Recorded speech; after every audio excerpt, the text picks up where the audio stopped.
What up, what up, what up? This is your boy Agree to Disagree, and I'm coming at you again with some more video reviews. Got some good stuff coming your way, some good stuff. So, let's get right into it. And for those of you guys who don't know, Andrew Tate recently was banned off of social media. So, let's hear what he has to say on the matter. I don't really feel like I've exposed anything. Like, I'm truly not a very political person. This is the first time someone's experienced this level of ban. I'm not particularly right-wing. I don't vote. I mean, I obviously have my own personal views, but they didn't ban me for that. They banned me simply because I had large swaths of the population agreeing to very traditional masculine values. Teenage men and young men, 22, 23, 24, were looking up to me and aspiring to be like me. I have a very traditionally masculine life. I have fast cars and a big house and a lot of money and a beautiful girlfriend. And they thought this was very, very threatening. And for some reason, they decided that it's better if they annihilate me from the internet and replace me with somebody who's more aligned with whatever they're trying to purport. Look, I'm not a huge fan of Fox News or Tucker Carlson, but I have to commend them for giving a platform to someone like Andrew Tate. I mean, they're giving a voice to the voiceless. And I got to be honest, I do not agree with the social media ban, because what you're doing is you're attacking the symptom and not the root cause of the issue. As long as men continue to feel unheard, you're going to continue to have men like Andrew Tate. So banning him isn't really going to solve any of the issues that they're trying to solve. Tell us what your message is to young men. Yeah, so I think that being a man is very, very difficult. I think that men's issues are largely overlooked. The people in charge of the world pretend to care, but when somebody who's championing men's issues like myself comes forward and finally manages to garner huge percentiles of the public support, I'm silenced. So they're not really interested in men's issues. And there's a lot of young men growing up today that feel very disaffected. They feel invisible. The agendas that are being forced down their throats are not agendas they align with, or they feel affinity to, or agendas they want. And I basically just say to men, look, it's a very hard life. You're going to need to get up, work hard, go to the gym. Strong body is a strong mind. You're going to have to reject listening blindly to everything you're told, reject the slave mind, think for yourself, get a strong network of brothers, work aside them. Don't tolerate low quality people in your life, which means don't tolerate men who just smoke drugs and play video games, or men who are disloyal or dishonest.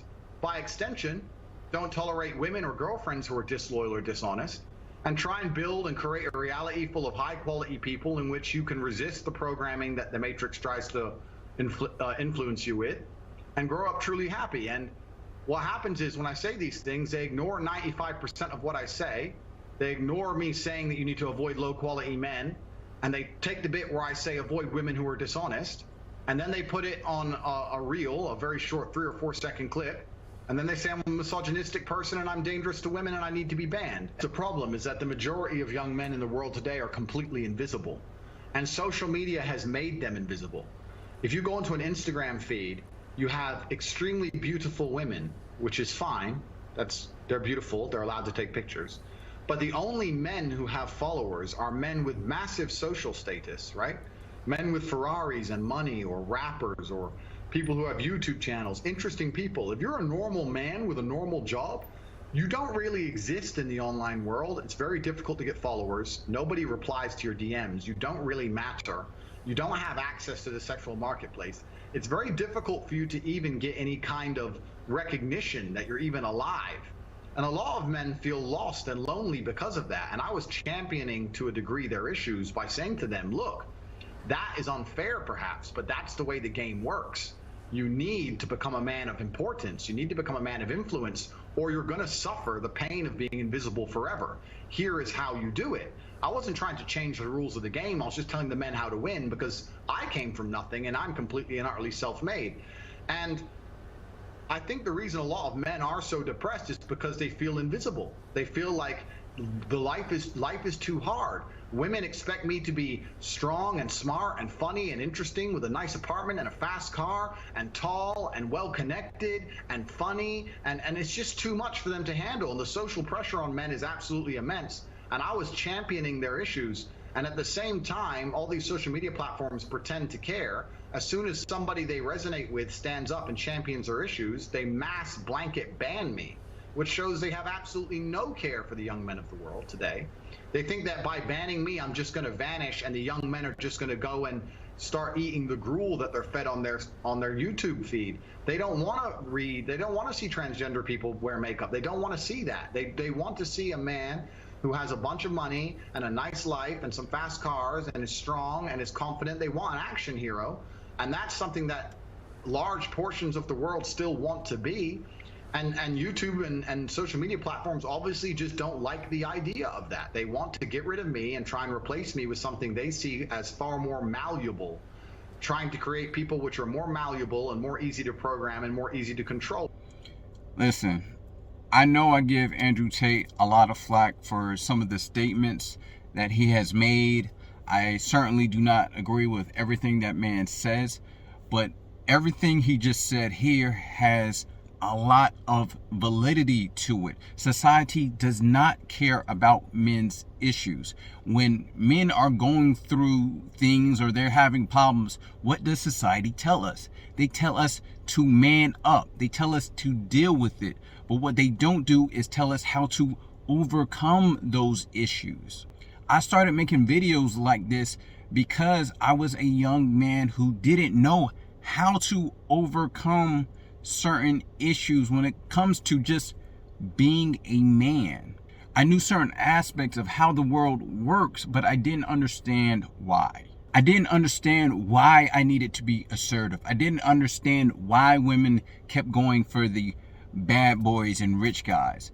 And I was none of those things. So I was upset at society for not loving me for just being me. However, we tell women that they are beautiful just the way they are and that men should accept women however they come. But when it comes to men, it's you're too short, you're too boring, you're too fat, you don't have enough money. And this is why the red pill community, although they have their issues, they do a lot of good. He said something that was very interesting, which is he teaches men how to win, which is very essential because it's cutthroat out here. It's very competitive. A lot of men will be forced to live a life of solitude and they will die alone, and that's just real. It's going to be very hard to win in this game if you don't know the rules and you don't have the proper tools. And that's kind of what Andrew Tate and the Red Pill teaches, is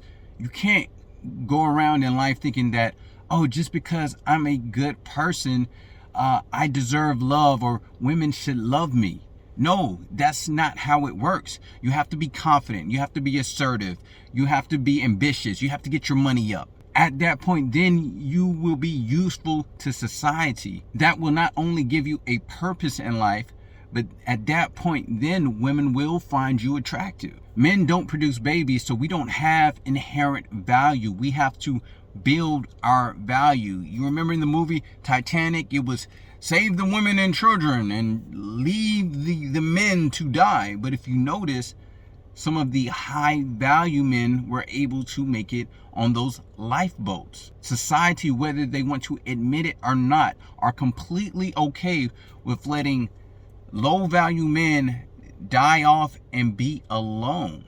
And that's why you see that the self-deletion rate within men is so high. And he's right, it's not going to be easy because the competition is fierce. And women are more picky when it comes to finding a mate. So as a man, you have to work even harder just to stand out. Even if you look at Tinder data, women are getting swiped right at a 52% rate, while men are only getting swiped right on at a 19% rate. Women are only looking for the top men, yet society is still telling them that their standards are too low. So although I don't agree with everything that Andrew Tate says, I think the majority of his rhetoric is actually productive. And if I'm being honest, I think most of the wild stuff that he says is mostly for clickbait. My one caveat is don't use his information to be bitter or hate women. The red pill is all about understanding how women think and how society works. But what I always tell men is you don't have to be rich, you don't have to be super attractive. All you have to do is be a masculine man, and you will do well in life, and you will attract women as well. And if you don't know everything that masculinity entails, I will link a video that I've done previously at the end of the video. And that's all I got for this one. Let me know what you thought of the video. What points did you agree with? What points did you disagree with? Leave your comments below and let me know what you thought. And if you got anything out of this video, hit that like button. This is Agree to Disagree. I'm out.